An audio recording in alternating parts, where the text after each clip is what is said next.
there, it's McKinzie from More Flowers. Today is a really fun video.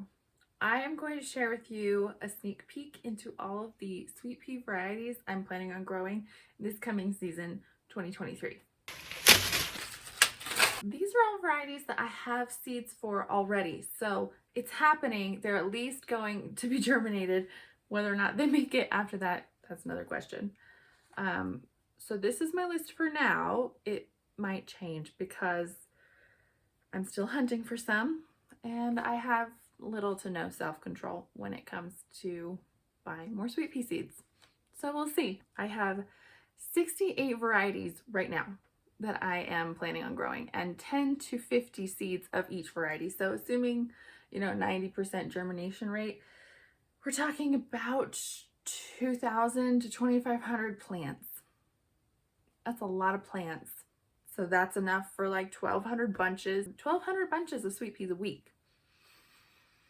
That's a lot of sweet peas. Now, it's not going to happen like that because there's going to be reasons why I'm not getting 100%, whether it be pests or weather, or I'm not fertilizing enough, or, I'm not there every single day because I do still have a full-time job outside of the farm, and I'm not going to be there every day to catch them all at that perfect stage. So there will be some waste. There's going to be reasons why I'm not getting 100%.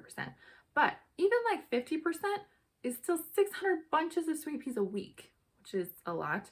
I don't know if there's going to be enough of a market for them, so we might have some waste, but that's fine. This is a big trial year.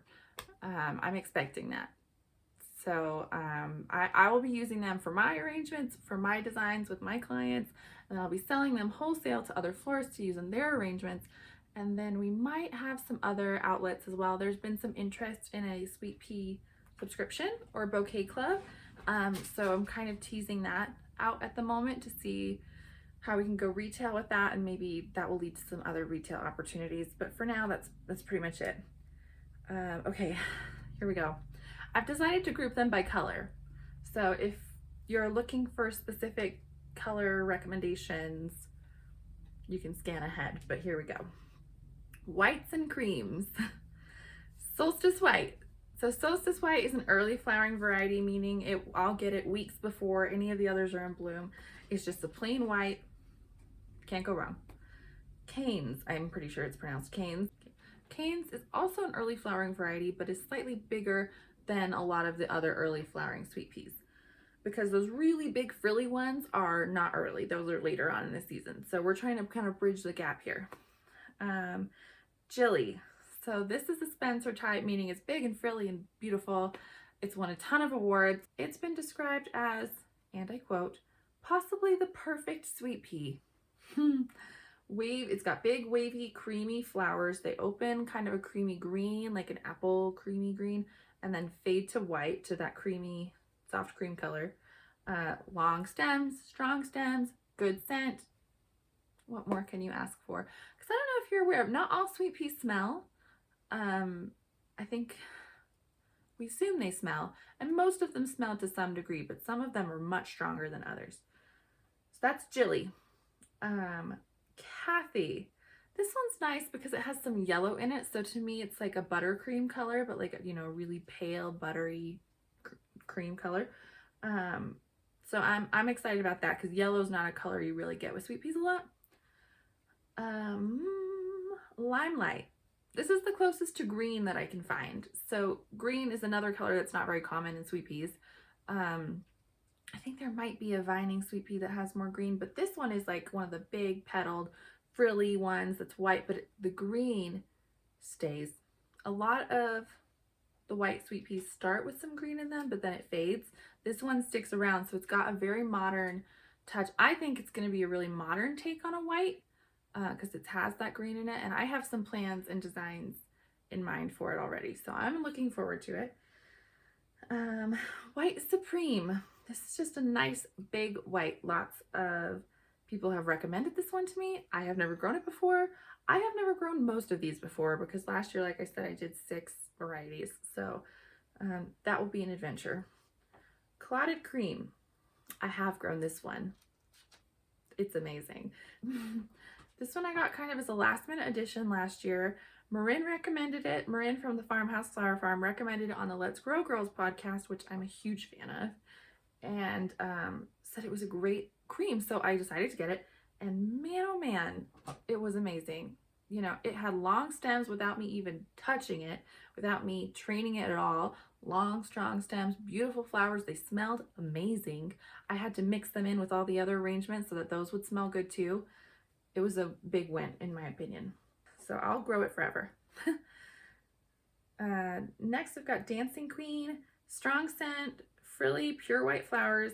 Honestly, though, this one's more sentimental because my grandpa on my mom's side and my grandma, and also my mom, are big ABBA fans. So, gotta have Dancing Queen. And then there's, I'm not going to even try and pronounce this. The end of the whole Latin name is albus. It's not a standard sweet pea. It's like a vining sweet pea. It looks almost like a wisteria vine, which I think is really cool. It's white, it has dark stems though, not green stems. It's got like kind of these deep purple stems with dainty flowers. I'm excited. Very interesting, unique. Okay, there's more white. Oh wait, no, that's all the white. Okay, that's all the white. Next, we've got our dark reds and purples. Okay, first one is one I'm really excited about. It's called Topsy. It's a bit unique because the flowers are kind of petite and they're flat. They don't have that big ruffly wave, but it's got this nice rounded shape, and the color is such an interesting, it's a deep, deep color. It's like almost black. It's such a dark purple. So it's mid-scented, long stems. It comes in early, so I'm excited about that one. I think it's got a lot of potential. Next, we've got Balmoral, long stems, wavy maroon flowers, kind of lighter on the scent, but the color, I think it's interesting. I think it'd be popular. Then we've got Black Knight. Again, really interesting color. It's like a deep maroon, but it's got lighter areas. So the light kind of filters through this one and gives you some really deep maroons and then some lighter maroons. Highly scented, slightly smaller flowers than some of the other varieties. I'm excited. Then we've got Magnificent Maroon, pretty much how it sounds. Got a sweet scent, apparently. I'm excited about that. Then we have Windsor, deep purple, large flowers, nice scent. Can't go wrong. And if you're a Royals fan, then you really can't go wrong. All right, next, blues and purples.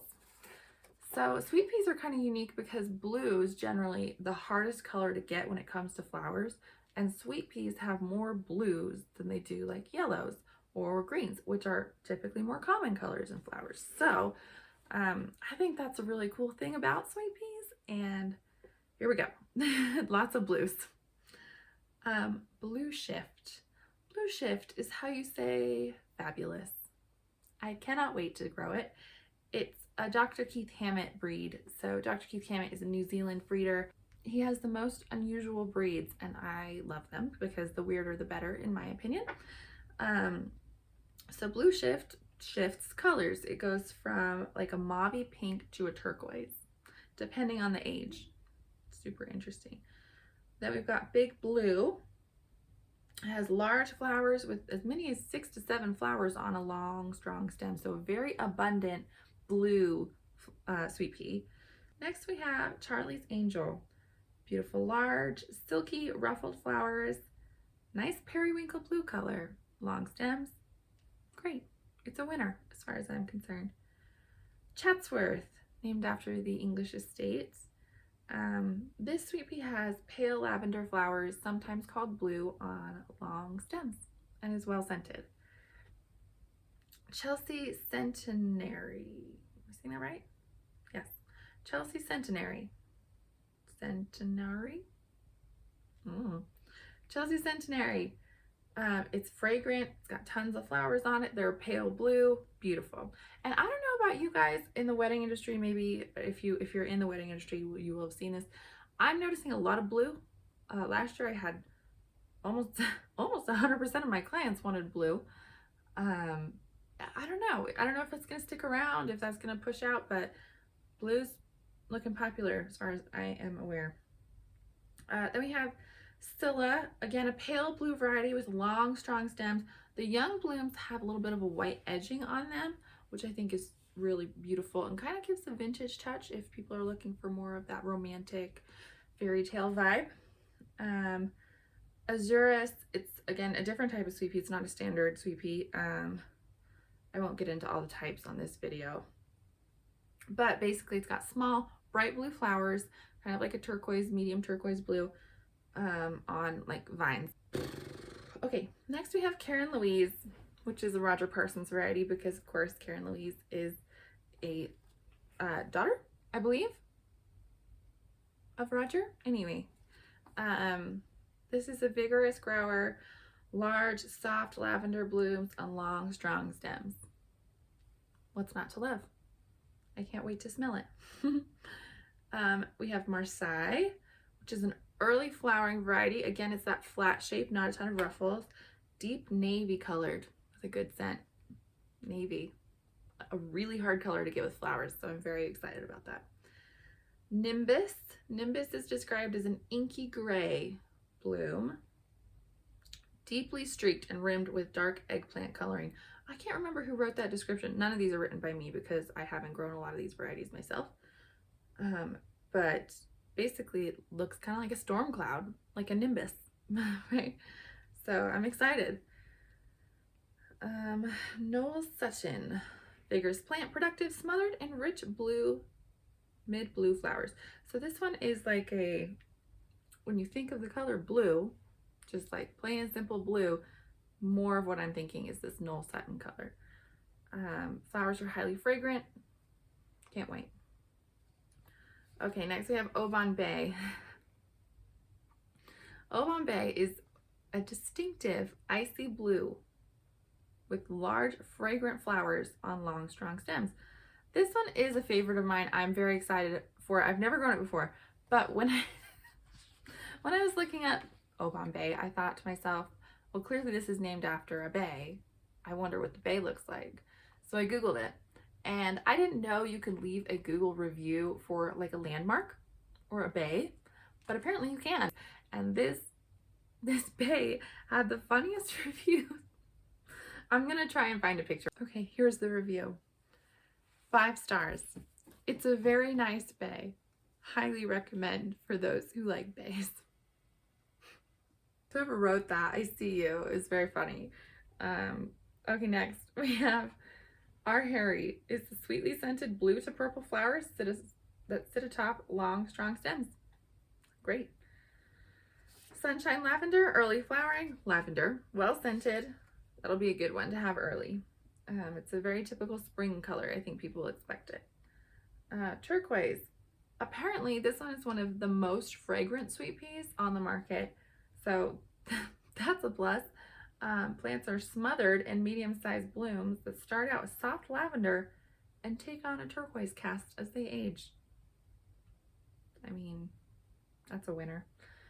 And then last but not least, in the blues and purples, Violet Queen. It's an heirloom sweet pea with a deep mauve standard and a violet purple wings.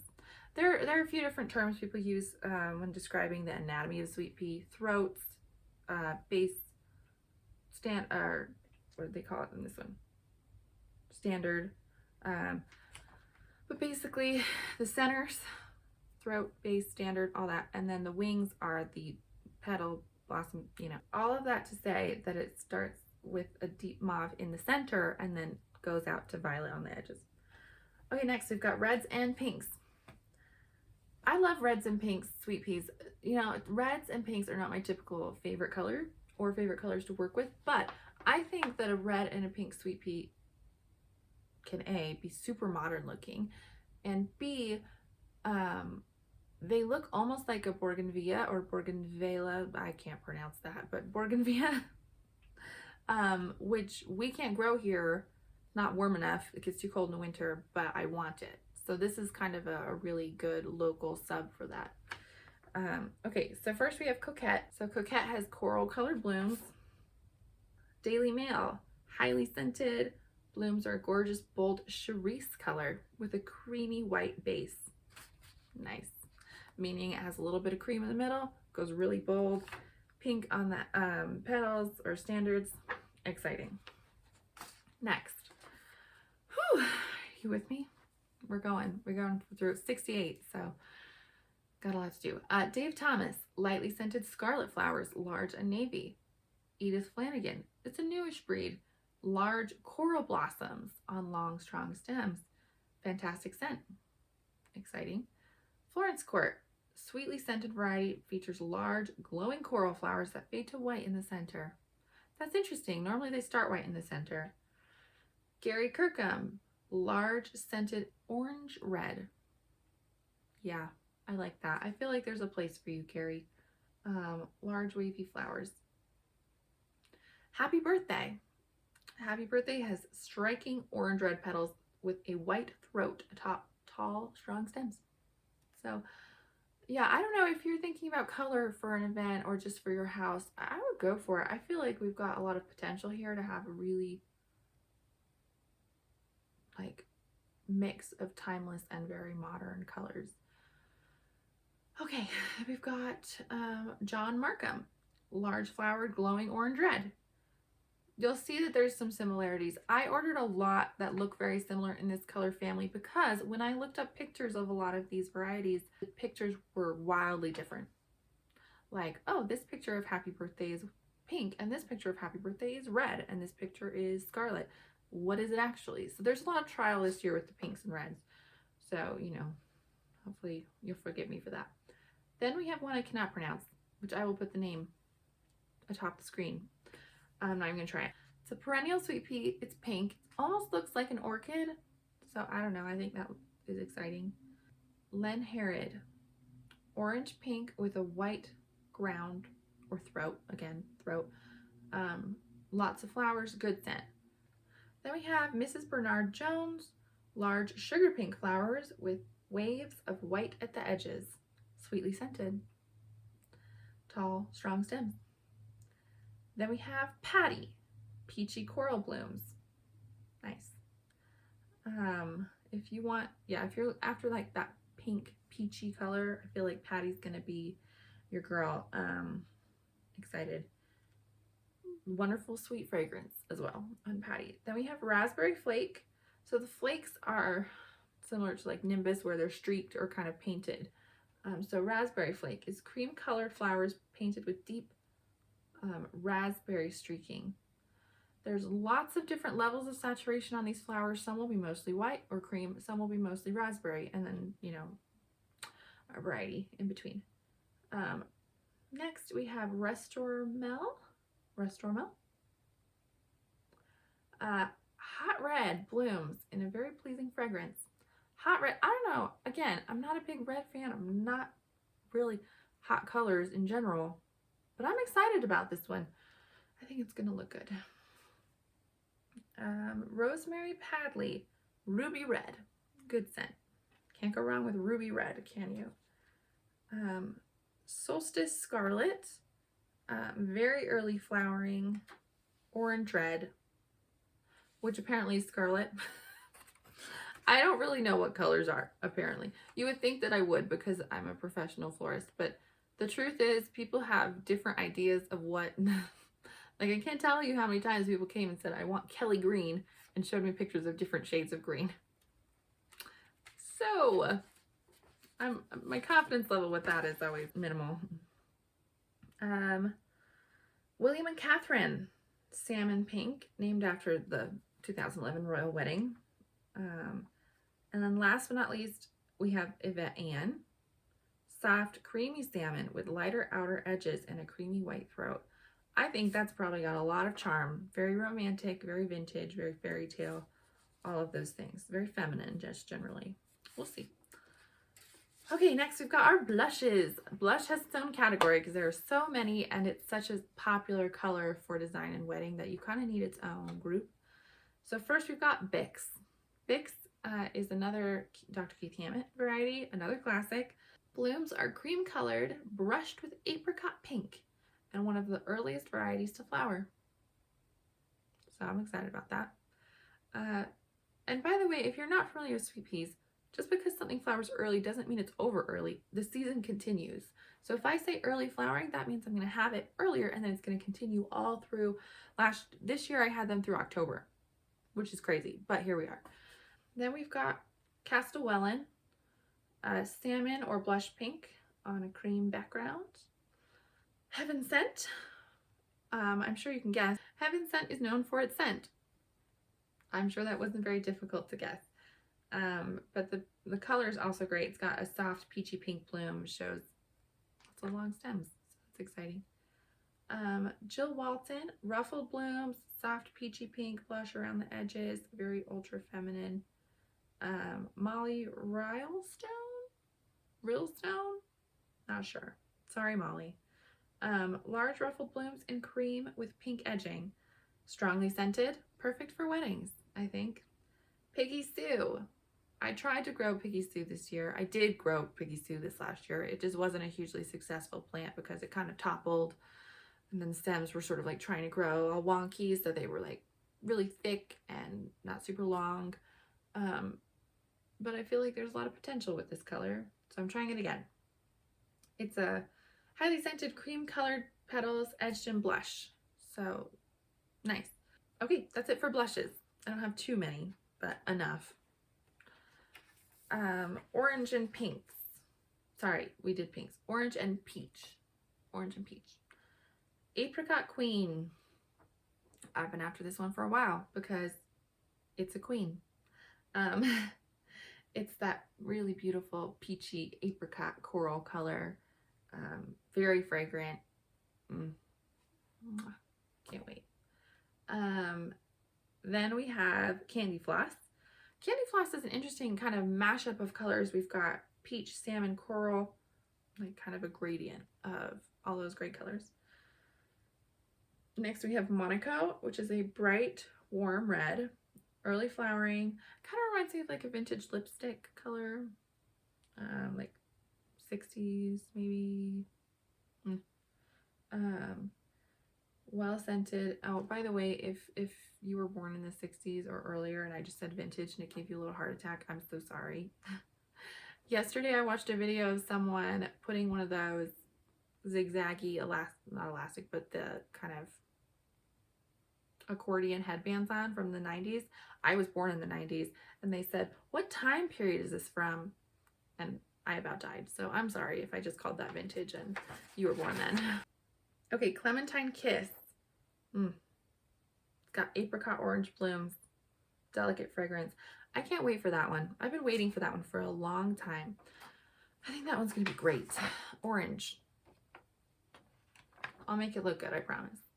Okay, then we've got Mrs. R. Penny. Again, this is not a typical like Spencer or, you know, early flowering. It's viney. It's got small orange flowers, no scent, but a really unusual color. The next one I cannot pronounce, so Vanna Whiting it. It's got like slipper-like flowers. They're small, cream. They fade to orange. Again, no scent, but I think it's really interesting. Looks almost tropical. And last one that I'm not even gonna try. Okay. Again, viney, single red to dusky orange flowers. Super interesting color. I can see this being extremely popular, this color. Okay, last section, Novelties and Bicolors.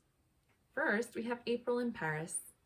April in Paris is very highly scented, large, gently frilled, cream flowers, but the edges are fringed with purple. It's like a very classic, subtle sweet pea, but apparently smells fantastic. So,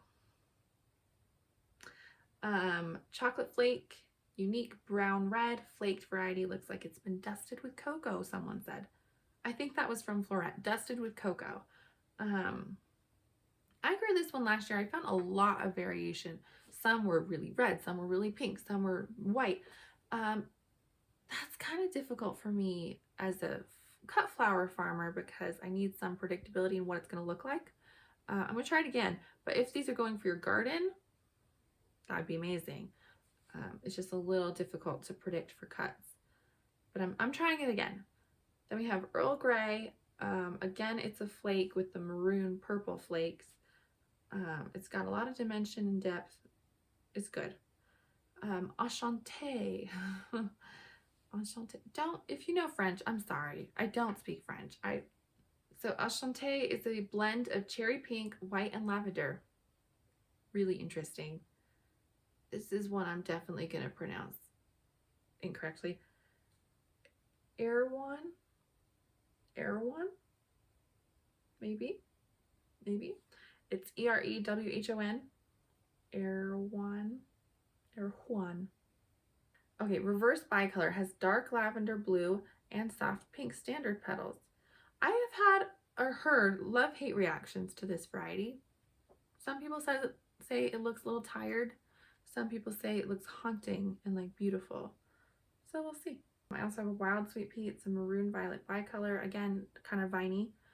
And last but not least, King's Ransom.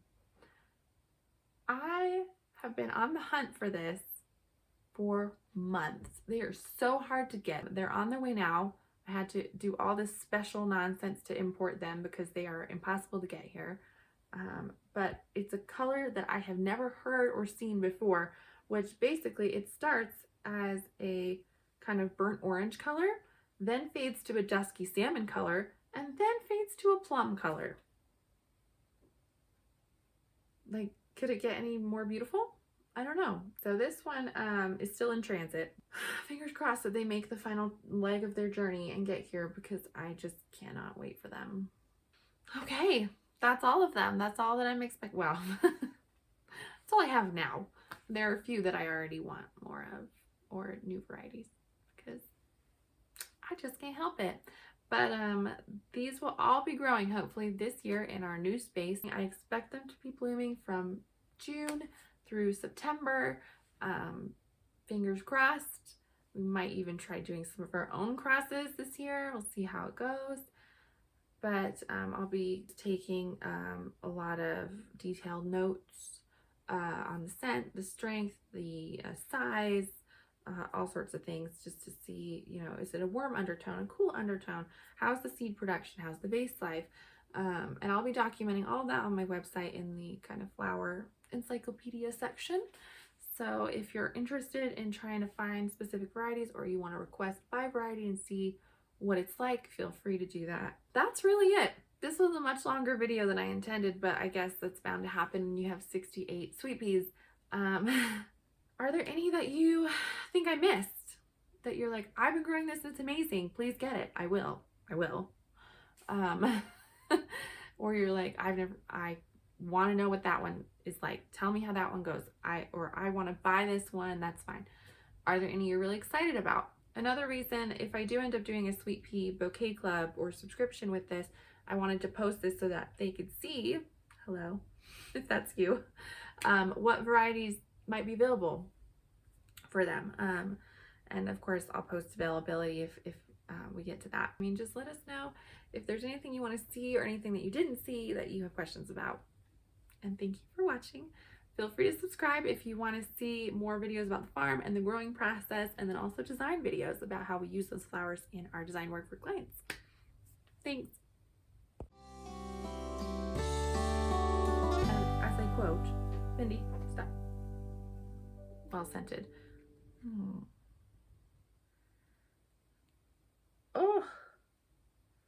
Oh my gosh.